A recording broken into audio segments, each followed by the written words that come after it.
The West agreed to not take over former Soviet bloc countries, and then the West violated those agreements. These are just facts. Yes, this is a fact. You're absolutely right.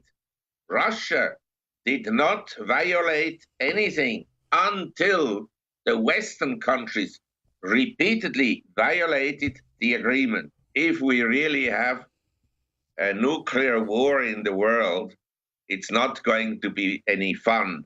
And the population of the world could shrink quite dramatically. But we can also have a cyber war where you just destroy the internet infrastructure, and then there are no more banking transactions. You could have a biological warfare where you poison a population and so forth. There are lots of possibilities nowadays. And the best, in my view, would be to kind of compromise.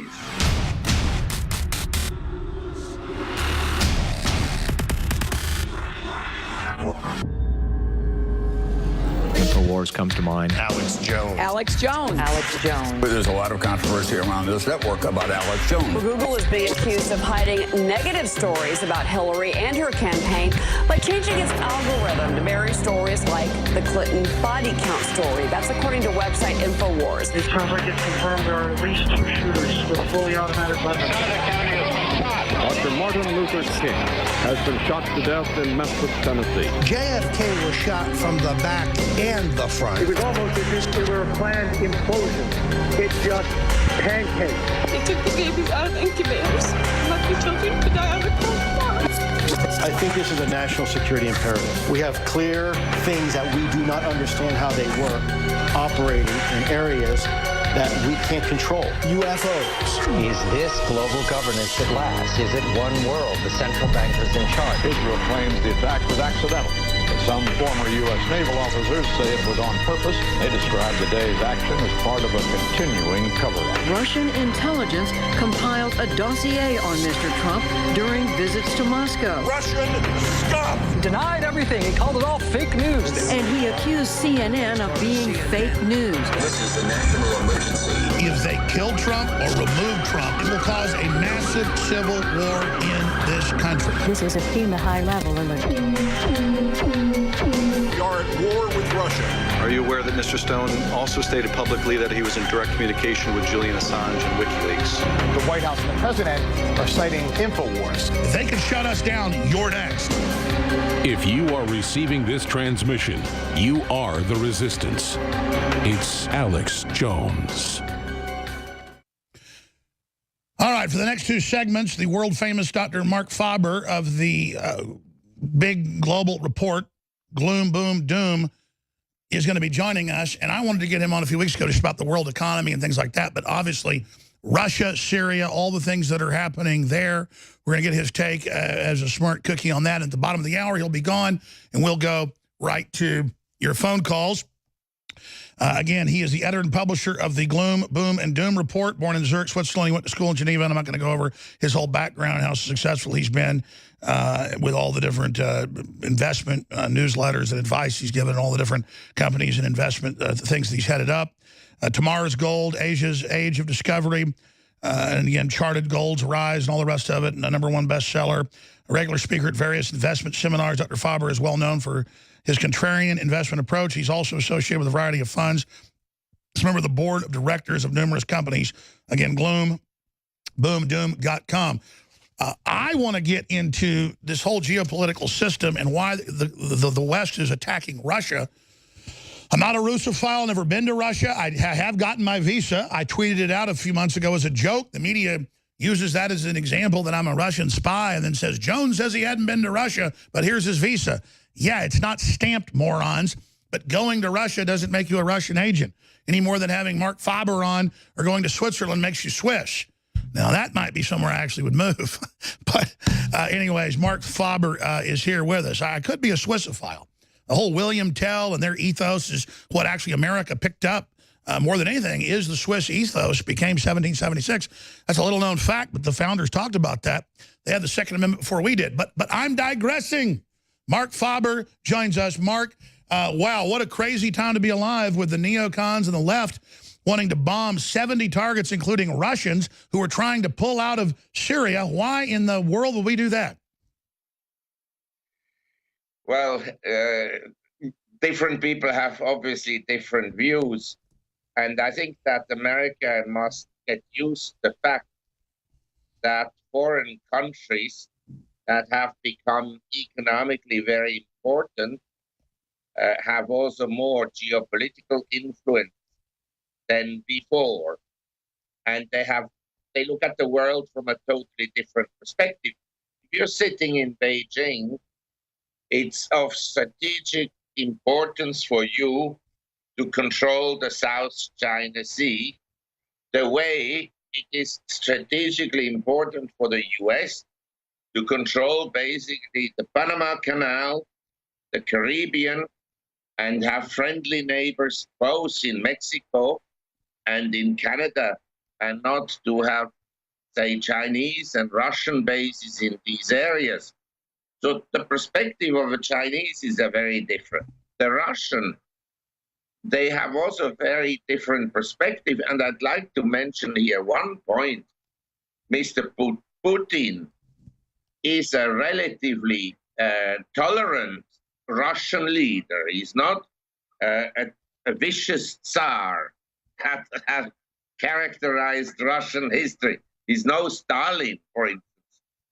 And Stalin, keep in mind, when you ask Russians who is the most popular leader in their history, it's Stalin, remarkably. Because he was seen as a strong man. But I would say in many ways, hasn't Putin, at least economically, culturally, been a reformer? A, B, why do the globalists and the Anglo-American establishment fear Putin so much? Well, they wanted basically to annex or bring Ukraine into the Western hegemony, dominated by NATO and the US. And you have to understand, Ukraine was a Russian territory. It became Ukraine at the beginning of the 20th century, but the eastern part of Ukraine, anything that is east of the Dnieper, that's a river, and that is clearly Russian and not Ukraine. And Poland was also, it didn't exist in the 19th century. It only became into existence very late. It was part of Germany and part of Russia. The Russian border went to Germany, and the Russians were at the time, yes, exactly as you show it, they were very close to the Europeans. The Russian culture is much more European than what people perceive it to be. And let's expand on that, because again, you live right there in Switzerland, so you understand the culture. Other people who aren't living there don't. But I can read history books, and even my wife, who's smart, listens to NPR. She's more of a libertarian, but she listens to NPR when she's driving. And about 6 months ago or a year ago, she's like, well, you know, Putin's bad. He invaded Ukraine and took it from the Ukrainians. And I'm like, Eastern Ukraine's always been part of Russia. Russia was founded in Eastern Ukraine. It's always a split between Orthodox under the Tsarist and Catholics. Hitler took over Ukraine and killed a bunch of people. The Russians did too, but Russia was born, you know, there. And then she's like, really? Really? They say Putin invaded. No, Soros overthrew the country. They overthrew an elected government, and we're going to take the whole thing. And the Russians decided in Russian-held areas to take over their own areas. And then you've got, what, the son of the former vice president. He runs the gas company there, Joe Biden's son. I mean, the looting in Ukraine is insane. What's the current state of Ukraine? Well, I mean, economically, they're not doing particularly well. But I have to say there was a great investment opportunity. Ukrainian bonds have performed very well last year, and equities as well. So I think we better study history to understand some of the background. Now, the Russians, as I said, Putin is a relative moderate leader, but there are other people in Russia that are less moderate, and he had to intervene in order not to lose eastern Ukraine, especially because the American wanted to establish military bases in Ukraine and the missile bases. Secondly, if you look at the map you just showed, it is very clear that for the Russian, the Crimea is of paramount importance strategically, because without the Crimea half island, basically, they have no access to the Mediterranean. And that, I guarantee you, they will never give up Crimea. Where Russia was founded, but the average person doesn't know that Europe basically founded Russia in its modern sense with the czars, that the czar was basically genetically identical to the King of England at the very same time, or that, you know, any of that. They think history is a disease and an enemy. And even my average fellow American, again, knows all the football scores, but nothing about any historical facts, and that is why we are becoming slaves. We'll be back with Marc Faber to talk World War III, the economy, and more. Stay with us. Ladies and gentlemen, we are back live, broadcasting worldwide. One more segment with Marc Faber, the editor and publisher of the Gloom, Boom, Doom report, gloomboomdoom.com. I want to get him on about the economy, but now this war stuff happened, and there's nothing bigger for the economy, obviously, than a natural disaster or a war. Trump, I'm a big supporter of Trump. I like Trump. I know he's a patriot, but Russia vows to shoot down any and all missiles fired at Syria at their bases. How dare them? So I'm going to punch you in the teeth. If you put your hands up, I'm going to break your neck. Get ready, Russia, because they will be coming nice and new and smart. You shouldn't be partners with a gas-killing animal who kills his people and enjoys it. All three of the previous attacks have been confirmed by the Pentagon and the UN that were launched by the rebels. This fourth, now the Russians say, was launched by the rebels again. Secretary of Defense comes out today and says, yeah, we don't have evidence Russia did it. That should be big news. But instead, David Knight just got a notification from YouTube. And again, we're on a bunch of radio and TV stations, but it's like more censorship than we've ever seen today. We're demonetizing your videos and blocking them from this morning. The 3 hours that he did on these very subjects. They don't want you to see the Secretary of Defense saying, we don't have evidence Russia did this. They don't want you to hear the Russian ambassador saying the same thing. No. You don't want to hear that there's deep state actors staging false flags. So they are just blocking us everywhere because we're trying to have an anti-war broadcast because there's no evidence Russia's done anything. Marc Faber, what is your take on what's happening to Trump and the pressure he's under to do this? Because just yesterday he said he was going to strike him. Now he seems to be backing off of that some. What do you think's happening? Well, I mean, you have to say he has surrounded himself by some neocons. Bolton is one of them, of course. And they would like to intervene here and there. But I'd just like to explain one point that I think is important to understand. At the beginning of the 20th century, in 1905, there was a geostrategist called Alfred McIntyre, and he explained the difference between a naval power and a land power.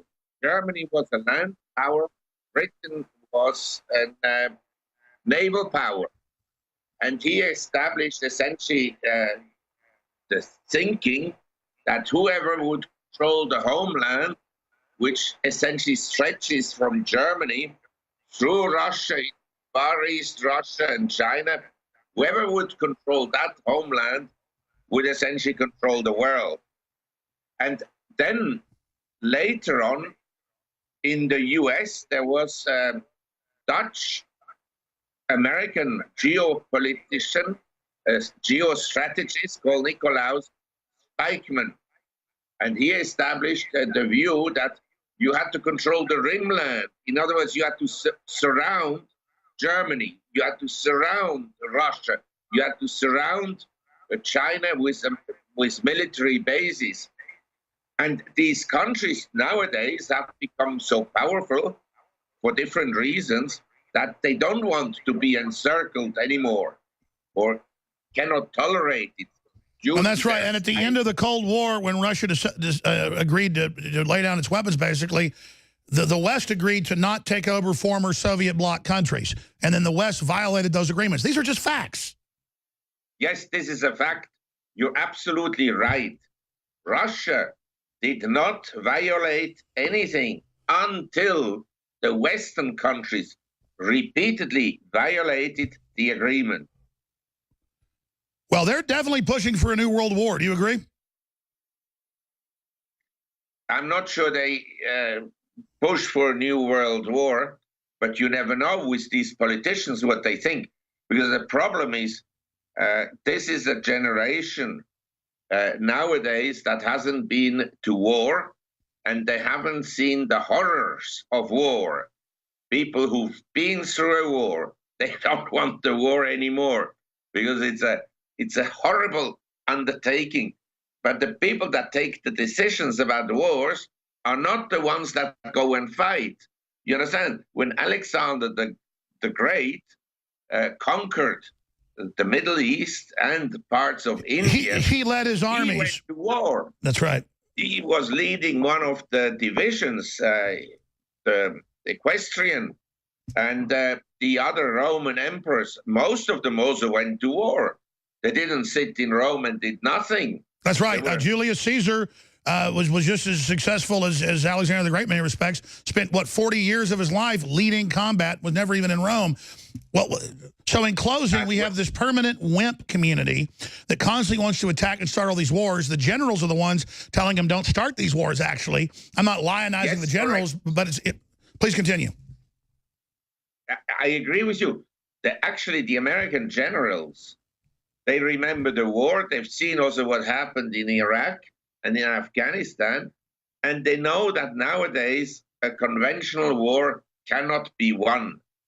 What can happen is that the country sends some missiles with nuclear weapons and destroys actually a whole country. But that doesn't serve anybody any good because the adversaries will do exactly the same. And let's be clear. Let's say the U.S. let ourselves be nuked, or Russia, vice versa. That would cause a new nuclear winter, massive radiation death, and it would cause a world financial collapse for sure. Everybody agrees. Well, nobody's going to just take the hit. And most estimates are total loss of life on the surface of the planet, only cockroaches living, and sea creatures around heat vents. Well, I don't know who will be living, but I can tell you, if we really have a nuclear war in the world, it's not going to be any fun. And the population of the world could shrink quite dramatically. But we can also have a cyber war where you just destroy the internet infrastructure, and then there are no more banking transactions. You could have a biological warfare where you poison a population and so forth. There are lots of possibilities nowadays. And the best, in my view, would be to kind of compromise. You know, I was going to let you go now, but I know you go to 40 after. I want to do 5 more minutes on the other side of the break since you raised this, because you really are a great historian.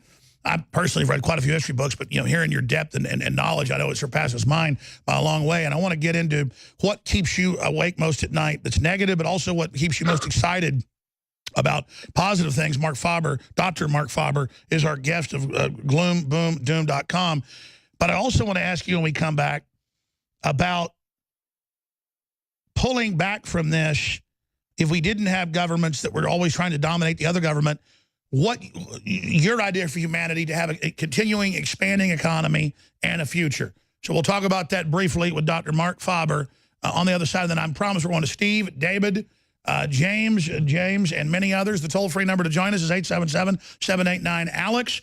And we're part of the 34-hour live broadcast, Stop a World War with Russia, special transmission. Whether you're listening to us on AM and FM or internet, however it is, please spread the links. It's critical to get around the censors. Only you can stop them. All right, your calls are coming up here in just a few minutes. I am Alex Jones, your host.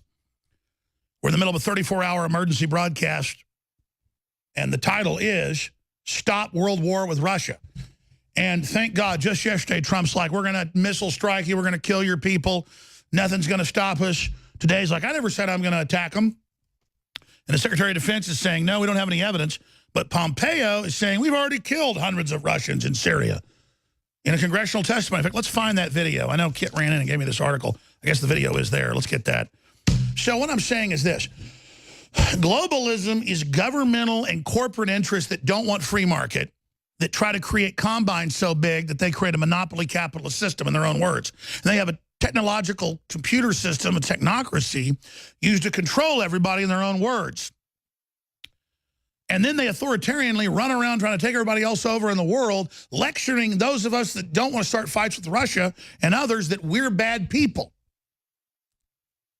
And then attacking us and lying about us and saying we're racist and suing us and all of the sanctions. And I know Faber likes China because they're a big engine, and I know they get a bad shake sometimes, but come on. China sells political dissidents organs. They're taking over the South China Sea. If you want to see an authoritarianism, it's allied with the American left, with globalists. I see China as part of the globalist combine. I see America, what's left of it, Russia, the Brexit, and other nationalist movements, what's happening with Viktor Orban in Hungary. I see that as the resistance and where the free market ideas are coming from.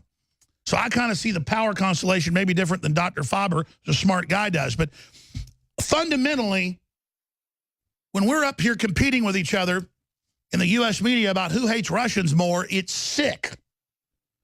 And it's a globalist anger. They don't have that incredibly resource-filled, biggest nation geographically in the world, and that they can't dominate it.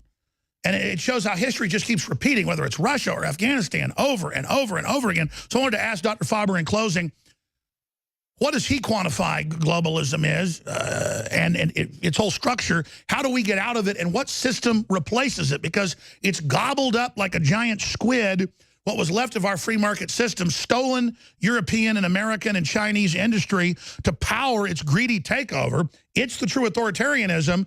And so how do you deal with it? Identifying it, breaking with it? What do we do? Or do you disagree with my breakdown of the constellation of this monster? Well, I don't disagree with you. And I'm not saying that the Chinese are in any way perfect. But I want you to also understand, in the Chinese tradition, they never had a democracy. We never had democracies in the whole of Asia. We had in China an emperor. And China was not a country like you would think of a country. It was the middle kingdom between the earth and heaven, with totally different concepts of the worldly picture than we Westerners have. And so we have to understand that for them, Xi Jinping is not an evil leader. He may become an evil leader, but so far, the economy has been expanding. The Chinese and the Russians, both in their history, never had it this good. So they accept, there are some mistakes in terms of human rights, but worldwide there are things that happen that are not correct. And the US has intervened in foreign elections for the last 100 years, but repeatedly. And then when one country intervenes, and intervenes in a way that... Sure, so what I'm saying is we obviously have a unipolar world, not a one system. That's a fact. But where is it going? I mean, what system could capture the hearts and minds of people? I say 1776, the ideas of Americana, the Swiss ideas, the ideas of the English, the Magna Carta, the Dutch. I mean, how do we get a new renaissance to take us to the stars? Well, I believe that eventually people will rebel against governments, because governments have become much too big as a percent of the economy, much too powerful, and the governments nowadays, in most cases, exceptions like Norway, Finland, Sweden, Denmark, Switzerland, but in most other countries, the government actually doesn't represent the interest of the people, but represents its own interest. And that will lead to a revolution one day. In my opinion, it may end up, before we're that far, with the end of democracies. I don't think democracies will survive, for the simple reason that for the last 5,000 years, we never had democracies. Now, suddenly, for the last 100 years, we had democracies, full democracies, but it's not a tested system. I think they will all fail. Well, I mean, I agree with you, and that's what the demarcation line I'm going to put here is, a third way in there. We're a republic, not like the Soviet Union called themselves a republic or North Korea does, but a real republic with a Republican form of government. For Democrats, that doesn't mean it's a Republican Party. It means Republican and a separation of powers and the states and the federal government and the three branches and all the rest of it. And that system has delivered more prosperity and more freedom. It has been pure democratization that allows 51% to make the other 49% slaves and has created another form of tyranny, mob tyranny, programmed by, the master architects, the maestros, the conductors, George Soros, the Clintons, the globalists, and others. So they program the mob to then vote the rest of us into slavery and them as well. So I agree that form of democracy is a great tyranny, the howling mob that Jefferson warned of. We have to guard against it. But to have a real free market system, I call it 1776 worldwide. I see that with Viktor Orban and others. Again, from Brazil, with their leading candidates like a patriot, all over, I see Ron Paul-type people. Nigel Farage is on fire.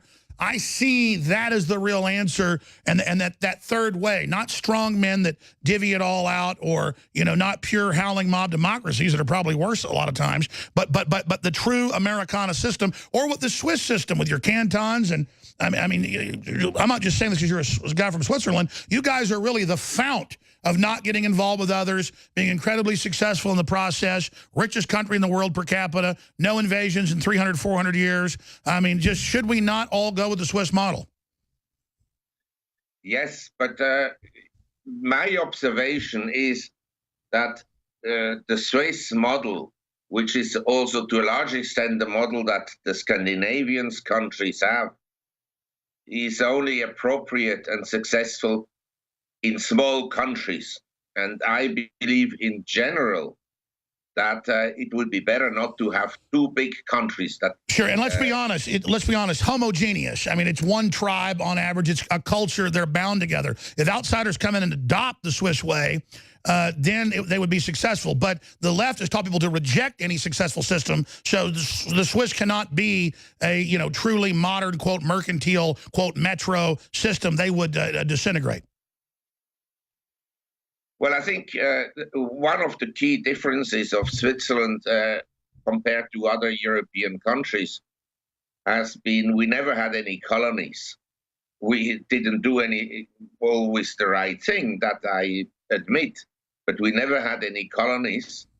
And you're landlocked. So we are landlocked. And you've got aggressive empires all around you. Well, relatively aggressive, not in the south. They are no longer. Yeah, not the Italians, the French, yeah. But the Germans were quite aggressive. But during World War II, there was just an article recently in the paper in Switzerland. Hitler had no intention whatsoever to attack Switzerland because he knew the Swiss are very stubborn and difficult to deal with. And it would have been very costly to conquer Switzerland for no reward whatsoever. God bless you, my friend, Dr. Marc Faber. That is the essence of freedom, is being hardworking, smart, but stubborn and not rolling over. Like the Second Amendment, never give it up. The First Amendment, never give it up. They're trying to crush our will. It's only made us stronger. Marc Faber, you're amazing. Gloomboomdoom.com, amazing website. Please join us again soon. Thank you very much. That's a smart guy. I'm going to go over and make a documentary in Switzerland. They got it all figured out. We'll be right back. Stay with us. Someone very profoundly once said many years ago that if fascism ever comes to America, it'll come in the name of liberalism. You're a white man! You're a white man! If you are receiving this transmission, you are the resistance. Dr. Marc Faber is an amazing individual, a lot of great economic predictions and laurels under his belt.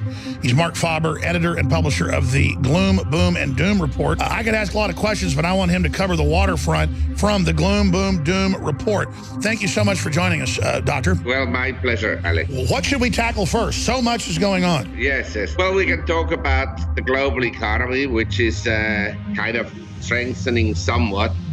But as you know, a lot of this strength is due to government deficits and to money printing. In other words, the expansion of balance sheets of central banks and, of course, of credit growth, which is very strong.